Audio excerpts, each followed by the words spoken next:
Welcome to another lecture by MedicoMedics, Microbiology and Infectious Diseases, Chapter 14, Zoonotic Diseases, Bridging Human and Animal Health.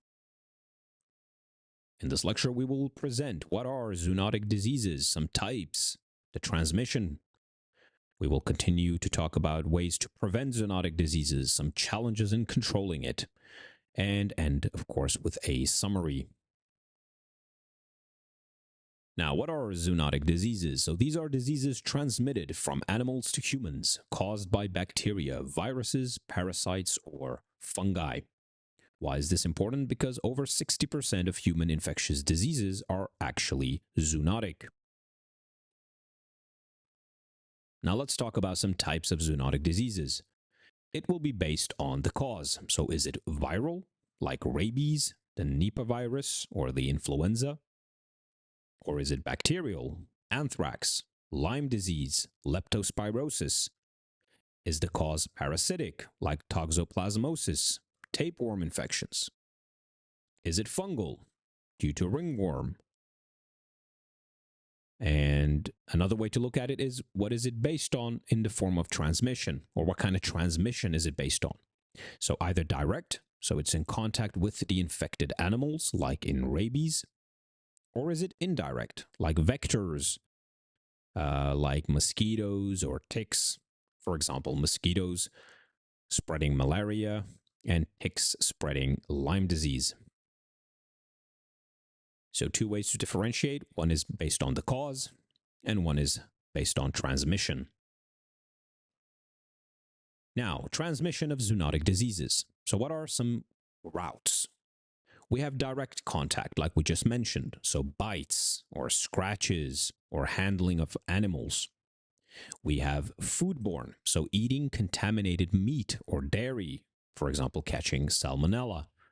Waterborne, drinking contaminated water, like leptospirosis. Or vector-borne, carried by ticks or mosquitoes or fleas, etc. Now, let's talk about some examples of zoonotic diseases. We mentioned already rabies, which was viral. So it's a viral disease spread by bites from infected animals. So in this response here, you can already identify the cause, it's viral, and the way it's transmitted, direct contact, bite.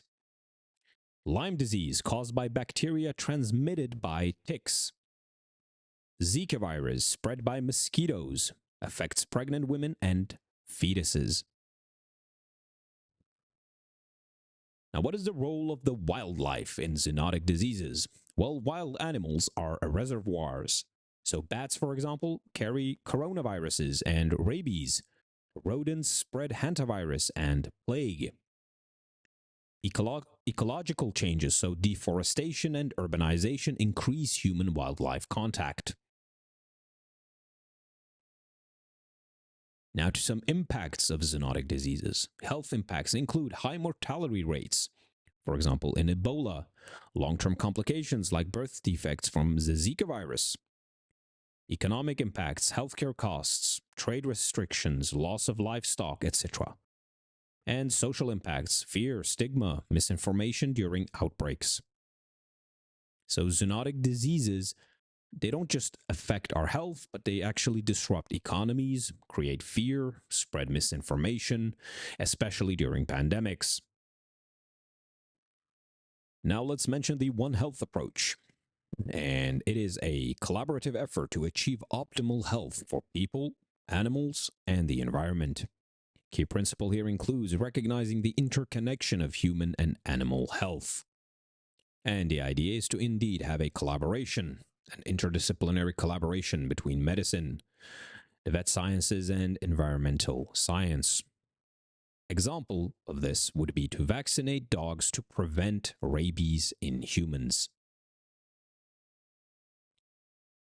Now, preventing zoonotic diseases. So some strategies include vaccinating animals, like we just mentioned, for rabies, practicing safe food handling, using protective measures like mosquito nets and gloves, reducing wildlife contact through habitat preservation.